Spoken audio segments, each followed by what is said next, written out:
Hi everyone. After Big Boss, I'm back in Hyderabad. పొద్దున్న నుంచి lot of people ఫేస్బుక్లో నాకు ట్యాగ్ చేసి ఏదో వీడియోని ట్యాగ్ చేసి రివ్యూల గురించి మీ రెస్పాన్స్ ఏంటి అంటుంటే ఐ వాజ్ యాక్చువల్లీ వండరింగ్ అసలు రివ్యూ అంటే ఏంటి దగ్గర నుంచి మొదలెడదామని అనుకుంటున్నాను నేను. అసలు రివ్యూ ఏంటి?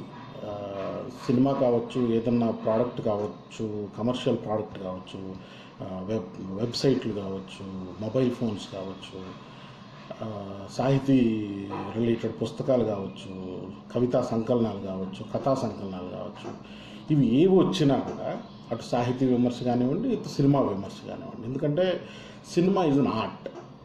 ఒక కళకు సంబంధించి లేదు ప్రోడక్ట్కి సంబంధించి, అంటే కమర్షియల్ ఆర్ట్ అంటాం సినిమాని. సో అటు వ్యాపారాత్మకమైన వస్తువైనా సరే, వినిమయ వస్తువైనా సరే, లేదు ఒక కళాత్మకమైనటువంటి రూపమైనా సరే, ఒక నాటకం కావచ్చు, ఒక సినిమా కావచ్చు, ఒక మ్యూజిక్ వీడియో కావచ్చు, ఒక మ్యూజిక్ ఆల్బమ్ కావచ్చు, ఏవైనా సరే వీటన్నిటినీ ఎవరో ఒకరు సమీక్షిస్తారు. సమీక్షకు విమర్శకు మళ్ళీ కొంచెం తేడా ఉంది, అది కొంచెం చెప్పదలుచుకున్నాను. సమీక్ష అనేది ఇమ్మీడియట్గా జరిగే ప్రాసెస్.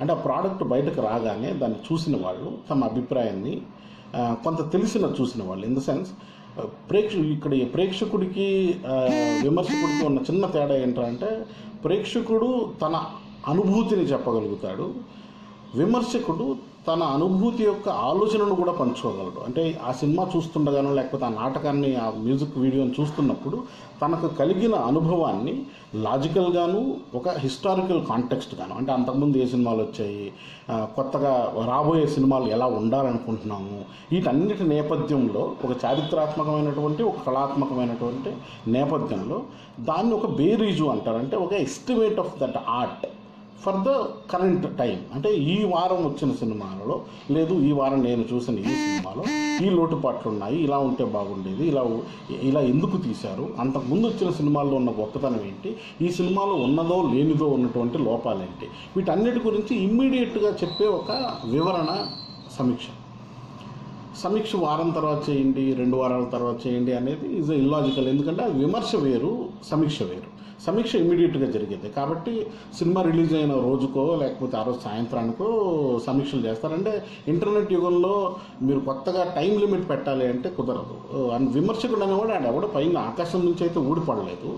ఆడు ఏం చేస్తున్నాడు, ఆడు ప్రేక్షకుల కన్నా కొంచెం ఎక్కువ తెలిసినవాడు. అంటే ప్రేక్షకులు అన్ని సినిమాలు చూస్తారు, ఇతను ఇంకొంచెం ఎక్కువ సినిమాలు చూసిండొచ్చు. తమిళ్, మలయాళం, వరల్డ్ సినిమా, తెలుగులోనే బహుశా అన్ని సినిమాలు తెలిసినవాడు, కొంచెం ఎక్స్ప్రెసివ్గా చెప్పగలిగేవాడు. అంటే సరైన పదాలు వాడి, సరైన బేరీజు, సరైన మూల్యాంకన చేయగలిగేవాడు క్రిటిక్ అవుతాడు. అంటే క్రిటిక్గా గుర్తింపు అంటే ఎవడో సర్టిఫికెట్ ఇస్తే వచ్చేది కాదు, దాన్ని యాక్సెప్ట్ చేస్తున్నారా జనాలు అనాలిసిస్ని అనేది, that becomes important.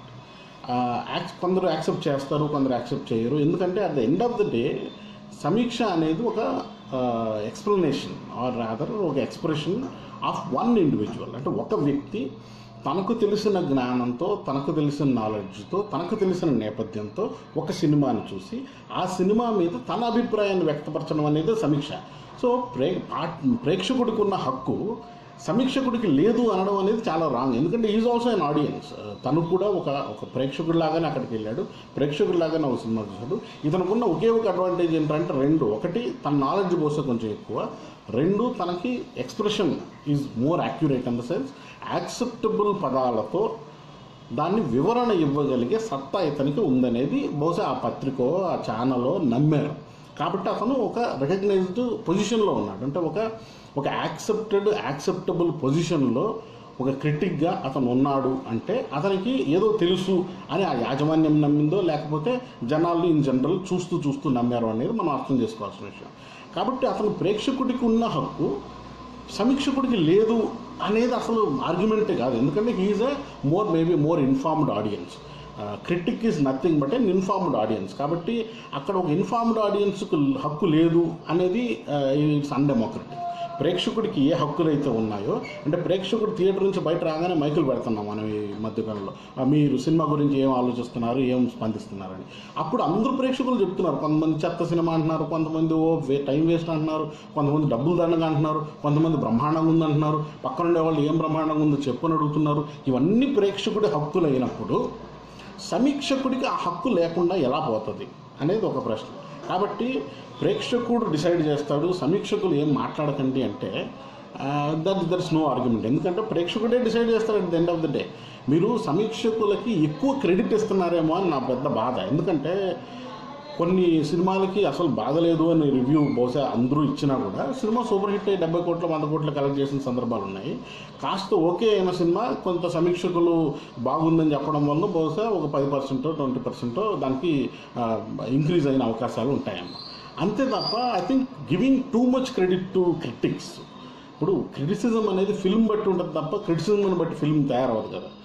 At the end of the day audience are the deciding factors. Audience decide చేస్తున్నారు, అందులో ఏమాత్రం సందేహం లేదు. క్రిటిక్స్ అనేవాడు ఏంటంటే ఆడు మీకు ఒపీనియన్ ఇచ్చి ఒక ఫ్రెండ్ అంటాడు.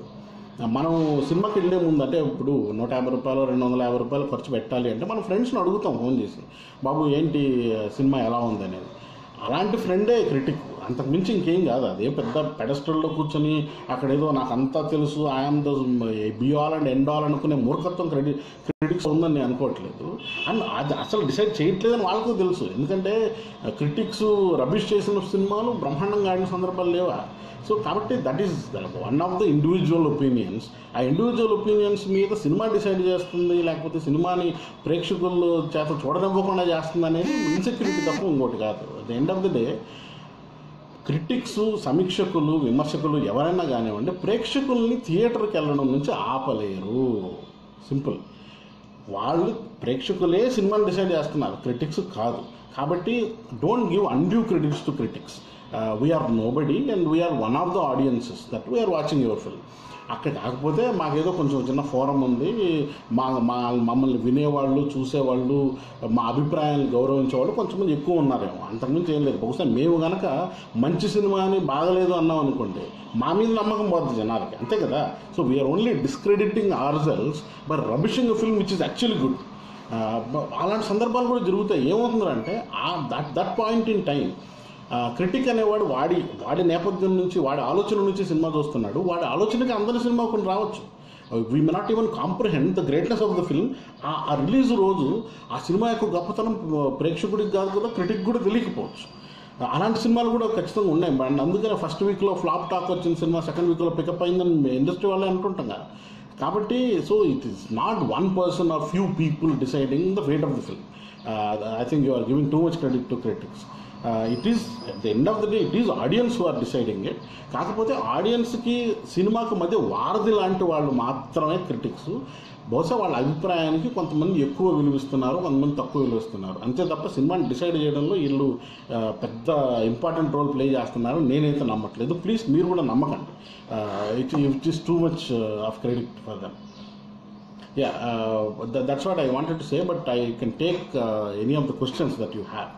ఎందుకంటే ఇది అంటే ఫిల్మ్ క్రిటిసిజం అనేది ఏదో పెద్ద అపోహలాగానే అనిపిస్తుంది నాకు. అండ్ అనవసరంగా దాన్ని అతిగా చేసి చూస్తున్నామా, భూతద్దంలో చూస్తున్నామా, లేదు మనం ఫీల్ అయిపోతున్నామా దాన్ని ఎక్కువగా అనేది నాకెందుకో అనిపించిన విషయం. So if you have any questions I'm ready to answer. I call my self a film critic. కాబట్టి బహుశా ఇప్పుడు నాకు సర్టిఫికెట్ ఉందా అంటే సర్టిఫికెట్ నేను చూపించగలను, కానీ బట్ నా మాట ఒక ఫ్రెండ్గా, ఒక కొంచెం సినిమాల గురించి ఎక్కువ తెలిసినట్టుగా మీకు నా మీద నమ్మకం ఉంటే నా క్రిటిసిజం చూస్తారు, లేదంటే వీడు ఊరికే ఇలాగే మాట్లాడుతుంటాడని పక్కన పెట్టేస్తారు. So that's an individual choice. కాబట్టి ఈ సర్టిఫికెట్లు అడగడాలు, మీ క్వాలిఫికేషన్ ఏంటి, ఇవన్నీ చాలా సిల్లీ ఆర్గ్యుమెంట్స్. అవి కాకుండా నిజంగా లిటరల్గా మీకు ఏమైనా సందేహాలు ఉన్నాయా, అసలు ఏంటి ప్రాసెస్ అంతా ఏంటి అనే దానికి బహుశా I can answer some of those questions. ఇంకొకటి కొంచెం థియరిటికల్ ఫ్రేమ్వర్క్ చెప్తాను నేను. Film theory, film making, film criticism అనేవి they are part of cinema. So you can't differentiate them. అంటే దాన్ని అసలు ఉండకూడదు తెలుగు సినిమాలో అంటే that's unjustified. Film theory, film making, film criticism అనేది మూడు ఒక సపోర్ట్ చేసుకుంటూ ముందుకు వెళ్ళాల్సిన స్ట్రీమ్స్. ఫిల్మ్ థియరీ అనేది లేకపోతే ఎలాంటి సినిమాలు వచ్చాయి, ఎందుకు వచ్చాయి, మన ప్రేక్షకుల నాడేంటి అనే ఒక థియరిటికల్ ఫ్రేమ్వర్క్, ఎలాంటి సందర్భాలలో ఎలాంటి సినిమాలు హిట్ అయ్యాయి, ఇదంతా కూడా ఒక హిస్టారికల్ ఫ్రేమ్వర్క్లో మనం చూడకపోతే మనం ఎందుకు సినిమా తీస్తున్నాం? At the end of the day film is a social product. అంటే ఒక సామాజిక ఉత్పత్తి, ఒక సాంస్కృతిక ఉత్పత్తి, ఒక సాంస్కృతిక ఆస్తి. దాన్ని మనం అర్థం చేసుకోకుండా కేవలం సినిమా అనేది ఏదో పాప్కార్న్ లాంటి ఎంటర్టైన్మెంట్ అనుకుంటే we're only degrading cinema. I don't consider like cinema is very important for me as a social commentary. ఎందుకంటే మనం ఇప్పుడు చరిత్ర రాసుకోవడం మర్చిపోతున్నాము, మనకు వేరే కళారూపాలు ఏమీ లేవు. అలాంటప్పుడు cinema is most important thing. సినిమాని బట్టే మన సమాజాన్ని బహుశా 100 సంవత్సరాలు 200 సంవత్సరాల తర్వాత ఎస్టిమేట్ చేస్తారు, ఆ టైంలో ఇలా ఉండేదంట అనే చరిత్ర సినిమాల ద్వారా సృష్టింపబడుతుందని నేను నమ్ముతాను. That's precisely why I'm more concern and worried that there should be good cinema that represent society. అంటే సమాజంలో ఉన్నటువంటి ఆలోచన ధోరణిని కానివ్వండి, సమాజంలో ఉన్నటువంటి సాంస్కృతిక ధోరణులు కానివ్వండి, ఐడియాలజీస్ని కానివ్వండి, వాటిని అన్నింటినీ సినిమా రిప్రజెంట్ చేయాలి అనే ఆశ ఉన్నవాడిని నేను.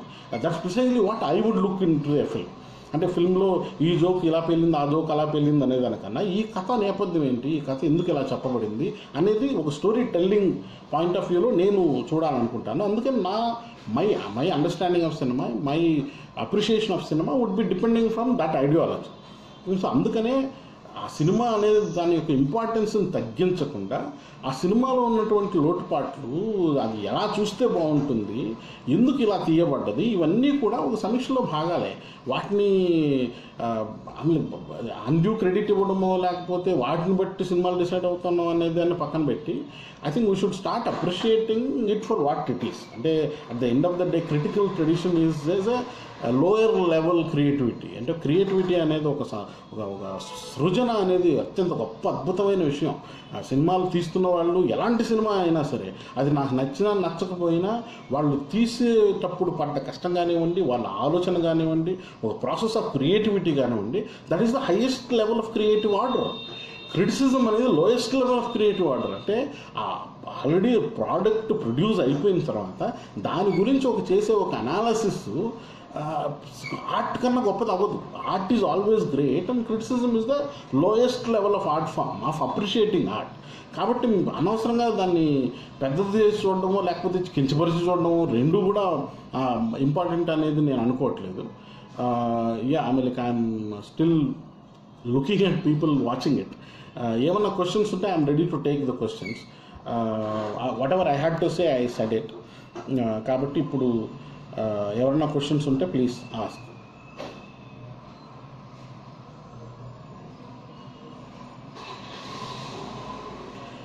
I'm waiting for questions boss.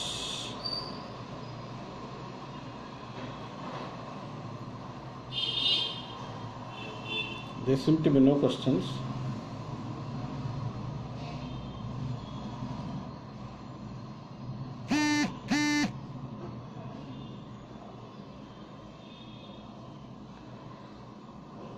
Sharada గారు హలో అండి. ఏమన్నా ప్రశ్నలు ఉంటే అడగండి. హలోలు హాయిలకు టైం అయిపోయింది అనుకుంటా. నా ఆలోచనలు ఫిల్మ్ క్రిటిసిజం మీద, ఫిల్మ్ రివ్యూస్ మీద పంచుకున్నాను. మీకు ఏమైనా క్వశ్చన్స్ ఉంటే ఖచ్చితంగా if I have the capability and I have the knowledge, sure I will share about that. I'm waiting for questions.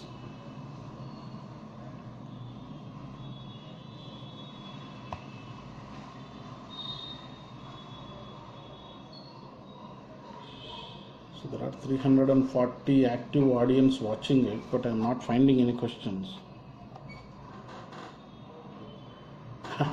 Sharada గారు, నిజం చెప్పడం, నిర్భయంగా సాగిపోవడం ఒకటే అనుకుంటున్నాను నేను.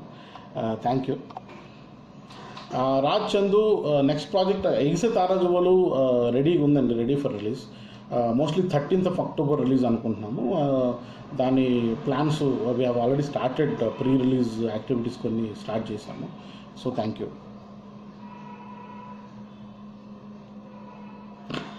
రవిప్రసాద్ గారు, బిగ్ బాస్ షో వలన సొసైటీకి జరిగే ఉపయోగం గురించి మీరు అడుగుతున్నారు. Television shows are for purpose. The purpose essentially is entertainment అనేది మనందరికీ తెలుసు. బిగ్ బాస్ లాంటి ఒక reality television would make that reality more perpetual reality అంటారు దాన్ని. అంటే ఆ రియాలిటీతో మనం ఇంటరాక్ట్ అవుతూ దాన్ని కన్జ్యూమ్ చేస్తూ దాన్ని ఒక అనలిటికల్ ఫ్రేమ్వర్క్లో పెట్టి డిస్కస్ చేయగలిగేది బిగ్ బాస్ షో అండి. ఐ థింక్ ఆ రియాలిటీని చూస్తూ అనలైజ్ చేయడం అనేది is one of the contributions of Bigg Boss show అని నేను అనుకుంటున్నాను. ఫణి గారు థ్యాంక్ యూ అండి. I'm also happy to be there on Bigg boss and I enjoyed being there.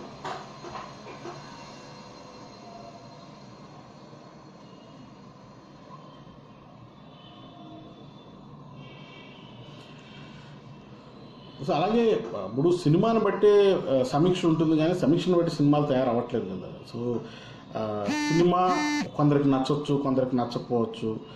Same thing is in critics also. అంటే critics యొక్క టేస్ట్ని బట్టి, వాళ్ళ నేపథ్యాన్ని బట్టి వాళ్ళకి నచ్చే సినిమా, నచ్చని సినిమా ఉంటాయి తప్ప ఏదో సాక్రోసాంట్ లాగా ఇలాంటి సినిమాలు నచ్చాలి, ఇలాంటి సినిమాలు నచ్చకూడదు అని ఎవరైతే గిరి తీసుకుని కూర్చోరు.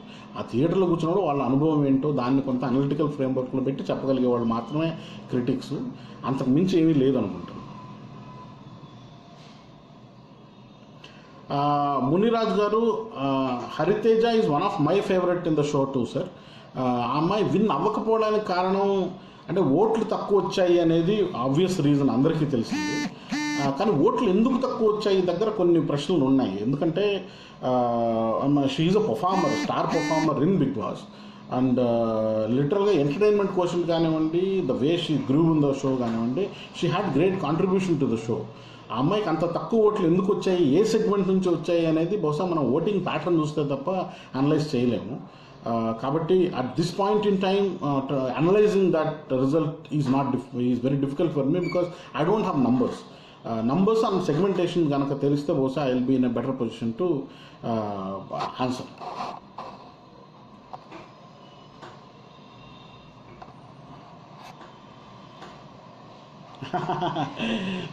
భూమిరెడ్డి గారు, సినిమా రివ్యూల పైన ప్రేక్షకుల ప్రభావం అనేది నేను అంటే రివ్యూవర్ ఎక్కడి నుంచి ఊడిపడట్లేదు కదా అంటున్నానండి నేను. అంటే సమీక్షకుడు కూడా ప్రేక్షకుడే, కాకపోతే ప్రేక్షకుడు కన్నా కొంచెం ఎక్కువ తెలుసును అనుకుంటున్నవాడో, లేకపోతే కొంచెం నిజంగానే ఎక్కువ తెలుసున్నవాడో, లేదు కనీసం తనకు తెలిసిన దాన్ని చెప్పగలిగేవాడో, రాయగలిగేవాడో సమీక్షలు అవుతున్నాడు. కాబట్టి ప్రేక్షకుల్ని, సమీక్షకుల్ని విడదీసి చూడడం అనేది నాకు పెద్ద అపీల్ అయ్యే విషయం కాదు. నాకు ఉన్న అనుభవంతో సినిమా ఎలా తీయాలని నేను ఇప్పుడు రాయలేనండి, అంత అనుభవం నాకు లేదు. సినిమా ఎలా ఉండాలని నేను అనుకుంటున్నాను అనే దాని గురించి అయితే navatarangam.com అనే ఒక వెబ్సైట్కి వెళ్తే మేము 2006 నుంచి పుంఖాలుగా సినిమాలు ఎలా ఉండాలని మేము అనుకుంటున్నాము, తెలుగు సినిమా ఇండస్ట్రీ ఎలా మారాలని మేము ఆకాంక్షిస్తున్నాము, అవన్నీ ఉంటాయి. కాబట్టి మీరు అక్కడ మా ఆర్టికల్స్ చదువుకోవచ్చు.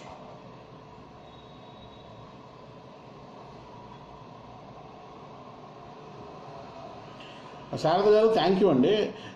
అంటే I love cinema, that's precisely I indulge in cinema అని చెప్తుంటానండి మామూలుగా. నేను సినిమాలో ఉన్నటువంటి ఏ ప్రక్రియనైనా అభిమానిస్తాను, ప్రేమిస్తాను. అందుకనే film criticism is part of my expression of love for cinema. కాబట్టి ఎప్పుడైతే ప్రేమ ఉంటుందో అక్కడ నమ్మకం, నిజం ఉంటాయని నేను నమ్ముతాను.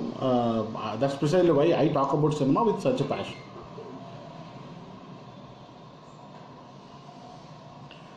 చైతన్య గారు, బిగ్ బాస్లో I think voting numbers would be out అండి. I think they believe in transparency. Let us see if those numbers are available, మనకు అనలైజ్ చేయడానికి ఇంకా బాగుంటుందేమో. శ్వేత గారు థ్యాంక్ యూ అండి. Good to I'm back, that I'm also glad that I'm back after Bigg Boss season, though I was back soon. ఇక్కడికి వచ్చాక కూడా తనలో బిగ్ బాస్ రన్ అవుతుంది, and also I was busy in few other things. Thank you.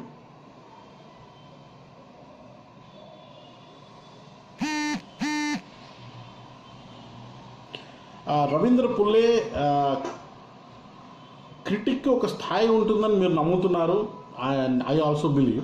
కాకపోతే ఆ స్థాయిని ఎవరు నిర్ణయిస్తారనే దగ్గర సమస్య వస్తుందండి. ఎందుకంటే క్రిటిక్ అనేవాడిని ఎవరో ఒకరు మీరు ఒక అఫీషియల్గా ఒక క్రిటిక్ అనే ఒక లేబుల్ ఎవరికి తగిలిస్తామంటే పత్రికల్లో రాసేవాళ్ళు లేకపోతే టెలివిజన్లో చెప్పేవాళ్ళు అని నిర్ణయిస్తాం. లేదు, ఈ మధ్యకాలంలో we're into so much of democracy that blog రాసే క్రిటిక్స్ ఉన్నారు, ఫేస్బుక్లో రాసే క్రిటిక్స్ ఉన్నారు. నేను కూడా కేవలం వెబ్సైట్లోనూ ప్లస్ నా ఫేస్బుక్లో రాస్తున్న క్రిటిసిజంని చూసి నేను టెలివిజన్కి గ్రో అయ్యాను. So at the end of the day ఎవరు స్థాయిని డిసైడ్ చేస్తారు, ఎవరి స్థాయిని మనం డిసైడ్ చేస్తున్నాం అనేది process is a questionable thing. ఎందుకంటే ఇలాంటి creative fields or entertainment fields or television and cinema ఫీల్డ్లో ఈవెన్ మీడియాలో మీరు ఎవరి స్థాయిని ఎవరు డిసైడ్ చేసే పరిస్థితుల్లో ఉండమండి. సర్టిఫికేట్ తీసుకొని ఇతను జర్నలిస్ట్ అయిపోతాడు అంటే కుదరదు సార్. అది సర్టిఫికేట్ ఏదో ఫిల్మ్ అప్రిసియేషన్ కోర్స్ నేను చేసి వచ్చాను అన్న సర్టిఫికేట్ చూపిస్తే ఇతను క్రిటిక్గా పెట్టేసుకోండి అనేది కూడా పెద్ద చల్లని విషయం. కాబట్టి సర్టిఫికేట్లు డిసైడ్ చేసే స్థాయి లేదు ఈ ఇండస్ట్రీలో. It has to be that person. అంటే వాళ్ళు ఏం చేస్తున్నారు, వాళ్ళు ఎలా ఎక్స్ప్రెస్ చేస్తున్నారు, దానికి వ్యాలిడిటీ ఉందా లేదా, ఇవన్నీ ఈ చర్చలు లేకపోతే ఈ డిస్కషన్లు ఈ టెస్టింగ్ టైము ఇవన్నీ అయిన తర్వాత వాళ్ళని యాక్సెప్టెడ్ క్రిటిక్స్ అంటున్నాం. లేదు అంటే ఆ తర్వాత ఏముంది, దే వానిష్. అంటే కొంతమంది బహుశా ఫేస్బుక్లో రాస్తున్న వాళ్ళు లేకపోతే బ్లాగుల్లో రాస్తున్న వాళ్ళు they have vanished. Slowly people stopped talking about them or reading them or appreciating them or reciprocating them. అది ఎప్పుడు జరిగేదండి. కాబట్టి స్థాయిని మనం సర్టిఫికేట్ల ద్వారానో ఇంకెలా డిసైడ్ చేద్దాం క్రిటిక్ది అనేది it's a bad idea.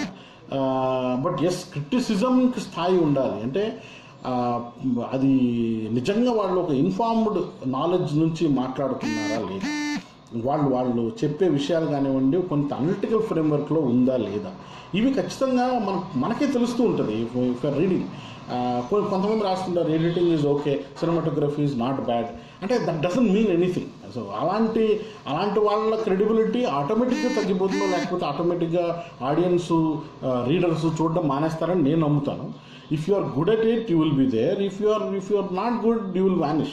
That's a natural tendency.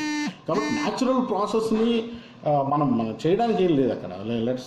Let's look at it as it is and take it as it is.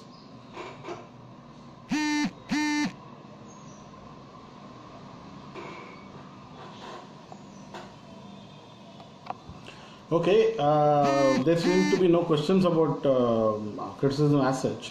కొన్ని బిగ్ బాస్ క్వశ్చన్స్ వచ్చాయి, కొన్ని criticism. Chaitanya Ragalla I've seen NTR's response on critics. దానికి ట్యాగ్ చేసే నాకు చాలామంది మిమ్మల్ని అన్నారో లేకపోతే మీలాంటి వాళ్ళని అన్నారో ఏదో చెప్పారు. I can understand. ఎప్పుడైతే మనం సినిమాలో ఇన్వాల్వ్ అయి ఉంటామో, cinema as a process, as a product which will come very close to you emotionally. ఇప్పుడు ఆ సినిమాని అంత కష్టపడి ఒక 2 సంవత్సరం కష్టపడి సినిమా దాన్ని నమ్మి ఇన్వెస్ట్ చేసి సినిమా తీసిన వాళ్ళకి ఒక్కసారిగా ఒక రోజులో సాయంత్రానికి ఆడెవడో వెబ్సైట్లోనో లేకపోతే టెలివిజన్లోనో ఈ సినిమా ఇలా ఉంది, ఇలా బాగాలేదు, ఎందుకు బాగాలేదు అని చెబుతుంటే people will feel hurt. That is understandable. ప్రేక్షకుడు డిసైడ్ చేయకముందే వీళ్ళు ఎవరు డిసైడ్ చేస్తున్నారు అనేది వాళ్ళ అర్థం కావచ్చు. కానీ ప్రేక్షకుడు ఇలాగే డిసైడ్ చేస్తున్నారు అనేది క్రిటిక్స్ ఎవరు చెప్పట్లేదు. ఎందుకంటే క్రిటిక్ అనేవాడు ఒకడే, లేదు కొందరు. ఆ కొందరు ప్రేక్షకుల స్థాయినో లేకపోతే టేస్ట్నో అభిరుచినో డిసైడ్ చేయట్లేదు. వీడు తన అభిప్రాయాన్ని చెప్తున్నాడు. అంటే ఒక ఇండివిజువల్గా ఒక క్రిటిక్ అనేవాడు తన అభిప్రాయాన్ని చెప్తున్నాడు. బహుశా that is going to more people.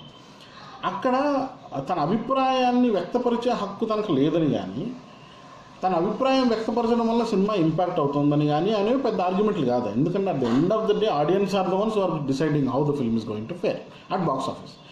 నిజానికి in spite of negative reviews also openings అంత భారీగా ఉండిండొచ్చు, సినిమా సూపర్ హిట్, ఇంకా బహుశా కొత్త రికార్డులు నెలకొంచవచ్చు. ఇవన్నీ క్రిటిక్స్ సంబంధం లేని విషయాలు. అంటే నిజంగా బాక్స్ ఆఫీస్ రిపోర్ట్ కానీ ప్రేక్షకుడి స్పందన కానీ వీటికి క్రిటిసిజం అంటే reviews have beyond that. Review కేవలం సినిమా ఎలా ఉందని చెప్తుంది, సినిమా బాక్స్ ఆఫీస్ రిపోర్ట్తో వాటికి సంబంధం లేదు. ప్రేక్షకుడు ఎలా దాన్ని రిసీవ్ చేసుకున్నాడు అనేది సంబంధం లేదు. That is an individual opinion. కాబట్టి ఐ థింక్ ఇండివిజువల్స్ ఒపీనియన్కి అంత క్రెడిబిలిటీ లేకపోతే అంత డిసైడింగ్ ఫ్యాక్టర్గా అనుకోవడం అనేదే that is giving too much credit అంటాను. So don't give too much credit to critics. Like they are only talking about how they felt while watching the film. అది ప్రతి ఒక్క ప్రేక్షకుడు చెప్పినట్టే వీళ్ళు చెప్తున్నారు. కాకపోతే వీళ్ళకు ఫోరం ఉంది, అంతకుమించి ఇంకేం లేదు.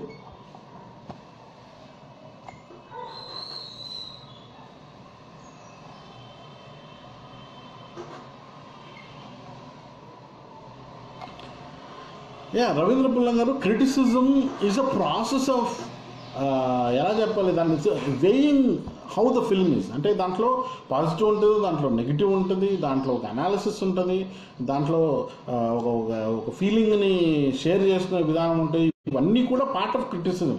క్రిటిసిజం అంటే కూర్చుని తిట్టడం లేకపోతే సినిమాలో ఉన్న లోపాలని మాత్రం చెప్పడం కాదు. I think people should understand criticism in a very broader and holistic sense. అంటే క్రిటిసిజం అనేది ఇది కూర్చొని తిట్టడం కాదు, అది ఒక సినిమాని అనలైజ్ చేయడం అని మాత్రమే అర్థం చేసుకుంటే అది ఒక అభిప్రాయం మాత్రమే. ఆ అభిప్రాయాన్ని ఎలా చెప్పాడు, ఎందుకు నచ్చిందో ఎందుకు నచ్చలేదు అనేవి మాత్రమే చూస్తే సరిపోతుంది అనుకుంటా. కామన్ ఆడియన్స్ ఇంపాక్ట్ అవుతారు అనేది నేను పెద్దగా నమ్మనండి. ఎందుకంటే at the end of the day చాలా సినిమాలు క్రిటిక్స్కి నచ్చలేదు, ప్రేక్షకులకు నచ్చాయి. కొన్ని సినిమాలు క్రిటిక్స్కి బ్రహ్మాండంగా నచ్చాయి, కానీ ప్రేక్షకులు దాన్ని అవుట్ రేట్గా అసలు చూడడం మానేశారు. కాబట్టి ఇక్కడ I think percentage of variability would be 10 to 20% అనుకుంటున్నాను నేను. 10 to 20% ఈజ్ అ పాసిబిలిటీ. అది ఎవరు నంబర్స్తో రీసెర్చ్ చేసి అయితే ఎవరో చెప్పట్లేదు. కాకపోతే ఏమవుతుందంటే ఈ రెస్పాన్స్ని ఫిల్మ్ ఇండస్ట్రీ వాళ్ళు చూడడం అనేది ఎక్కువ ఇంపాక్ట్ కలిగిస్తుంది అనుకున్నాను. ప్రేక్షకుడికి ఇంపాక్ట్ లేదు, కానీ ఫిల్మ్ ఇండస్ట్రీ వాళ్ళు మొత్తం ఎవడు ఏ క్రిటిసిజం చేశాడు, ఎవడు ఏం మాట్లాడాడు, వీళ్ళు ఏ పత్రిక ఎంత రేటింగ్ ఇచ్చింది అని పట్టించుకోవడం ఫిల్మ్ ఇండస్ట్రీ నుంచి వస్తుంది. కాబట్టి ఆ credibility is actually becoming more and more. అది film industry doesn't care about criticism and say this is what the film we made and this is what people have decided whether accepted or not అనుకుంటే ఈ మధ్యలో ఉన్న critics గురించి పట్టించుకోవాల్సిన అవసరమే లేదంటాను film ఇండస్ట్రీకి. ఎందుకంటే you people are at a highest possible grade, you are creators, మీరు సృజనాత్మకత కలిగిన గొప్పోళ్ళు. క్రిటిసిజం అనేది అంత సృజనాత్మకత ఉన్నదేమీ కాదు. It is one of the lowest levels of criticism and lowest levels of creativity is criticism. కాబట్టి మీరు దాన్ని పట్టించుకోకండి. మీరు ఎప్పుడు గొప్పోళ్ళే. సినిమా తీసేవాడు ఎప్పుడు గొప్పోడే. సినిమా దాని గురించి చర్చించేవాడు, సినిమా గురించి విమర్శించేవాడు, సినిమా గురించి మాట్లాడేవాడు అసలు లీస్ట్ లెవెల్లో ఉన్నాడు మీకంటే. కాబట్టి మీరు దాన్ని పట్టించుకోకండి. వాళ్ళ గురించి మీరు మాట్లాడి అనవసరంగా మీరు క్రిటిక్స్ని పెంచుతున్నారు. That is what I'm saying. అనవసరంగా క్రిటిక్స్ని పాయింట్అవుట్ చేసి మాట్లాడడం వల్ల క్రిటిక్స్ ఫోకస్ అవుతున్నారు. వాళ్ళలో ఇప్పుడు ఎవడో ఒకటి పేరు తగిలించో లేకపోతే వాడిని అన్నారనో వీడిని అన్నారనో వీళ్ళందరికీ అంటే నాలాంటి వాళ్ళకి పాపులారిటీ తెస్తున్నారు. మీరు అనవసరం. అసలు మా లాంటి వాళ్ళకి పాపులారిటీ అనవసరం. We're maybe like behind the screen, లేకపోతే కొంతమంది మా ఒపీనియన్ని యాక్సెప్ట్ చేసేవాళ్ళు ఉంటారు తప్ప అనవసరంగా క్రిటిక్స్కి ఎక్కువ క్రెడిట్ ఇవ్వకండి, ఎక్కువ ఇంపార్టెన్స్ ఇవ్వకండి please. Okay, that's it for now. Let's see you later.